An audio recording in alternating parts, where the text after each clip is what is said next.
আসসালামু আলাইকুম। আজকের অনলাইন ক্লাসে সবাইকে স্বাগতম, শুভেচ্ছা, অভিনন্দন। আজকে আমি আলোচনা করব এমন একটি টপিকস নিয়ে যা অষ্টম, নবম, দশম শ্রেণীর সিলেবাসে অন্তর্ভুক্ত এবং শিক্ষার্থীদের জন্য খুবই গুরুত্বপূর্ণ। আজকের ক্লাসটা অষ্টম শ্রেণীর শিক্ষার্থীদের জন্য মূল ক্লাস, নবম ও দশম শ্রেণীর শিক্ষার্থীদের জন্য বেসিক ক্লাস। আমি আজকের ক্লাসটি এমনভাবে নিব যাতে সেট সম্পর্কে যারা আগে কখনো শুনেনি তারাও সেট সম্পর্কে, সেটের বেসিক ধারণা পাবে। আমরা জেনে নিই সেটের পরিচয় বা সেট কাকে বলে।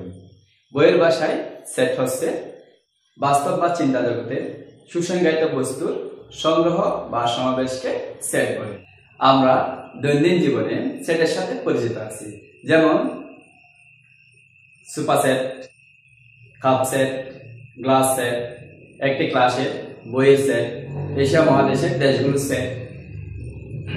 যেখানে কোনো উপাদান থাকবে না সেটাও এক প্রকার সেট বোঝায়। তাহলে দেখো, আমি কতগুলো সংখ্যা লিখব। 1 2 3 4 5। এখানে আমি 5টা সংখ্যা লিখছি। এটা কি সেট? এটা সেট না।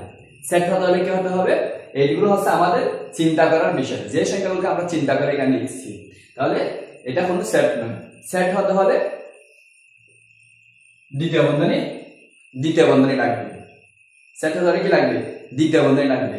এবং দ্বিতীয় বন্ধনীর ভিতরে যে সকল সংখ্যা থাকবে ওইগুলো হবে সেটের উপাদান বা সদস্য। ওই উপাদানগুলো কি হবে? ক্ষমা দ্বারা বিভক্ত থাকবে। তাহলে একসাথে অনেকগুলো উপাদান বা কতগুলো উপাদান যখন ক্ষমা দ্বারা বিভক্ত হবে এবং দ্বিতীয় বন্ধনী দ্বারা আবদ্ধ হবে, সেটাকে কি বলবো? আমরা সেট বলবো। তাহলে ওই সেটকে আমরা একটা নাম দিতে পারি। যেমন সেটকে প্রকাশ করা হয় ইংরেজি বড় হাতের অক্ষর ABC দ্বারা। তাহলে আমরা এটা লিখতে পারি A সমান, এখন আমরা কি পেয়েছি? A সেট সমান A সমান দ্বিতীয় বন্ধনী দিছি 1 2 3 4 5। তাহলে এই 1 2 3 4 5 এগুলো কি? এগুলো হচ্ছে সেটের উপাদান বা সদস্য। তাহলে এটা কি সেট? A set. এখানে প্রত্যেকটা উপাদানের পর কি দিছি? আমরা ক্ষমা দিছি। তাহলে সেট হতে হলে প্রত্যেকটা উপাদানের ভিতরে, সদস্যের ভিতরে কি থাকতে হবে? সদস্যের পর ক্ষমা থাকতে হবে এবং দ্বিতীয় বন্ধনী দ্বারা আবদ্ধ হতে হবে। এখন আমরা সেটকে প্রতীকের মাধ্যমে প্রকাশ করব। যেমন আমি এখানে লিখলাম 3। তাহলে 3 হচ্ছে সেটের একটি উপাদান। এটাকে যদি প্রতীকের সাহায্যে লিখি তাহলে আমরা দিতে পারি এরকম একটা চিহ্ন। এটা হচ্ছে বিলংস টু। এই চিহ্নটার নাম হচ্ছে বিলংস টু।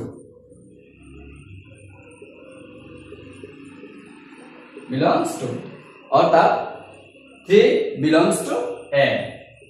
3 হচ্ছে সেটের একটি উপাদান। তাহলে আমরা একটা চিহ্ন শিখে ফেলেছি। তাহলে মনে করি এখানে আমি 7 দিছি। 7 কি A সেটের মধ্যে আছে? 7 নেই। 7 A সেটের উপাদান নয়। তাহলে এটাকে লিখতে পারি আমরা does not belongs to A। 7 does not belongs to A। তাহলে আমরা দুইটা চিহ্নের বা দুইটা প্রতীকের পরিচয় জানছি। তাহলে 3 হচ্ছে এখানে A সেটের একটি উপাদান। 3 belongs to A।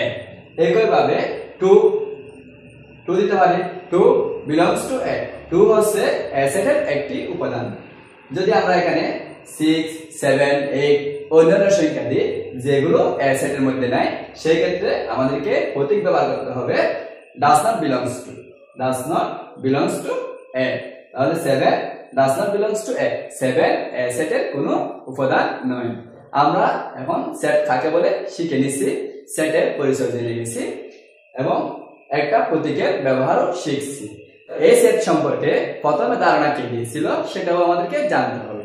সেট সম্পর্কে প্রথম ধারণা দেন জার্মান গণিতবিদ জোস কেন্টর। তিনি সর্বপ্রথম সেট সম্পর্কে ধারণা দিয়েছিল। তাকে বলা হয় সেট তত্ত্ব।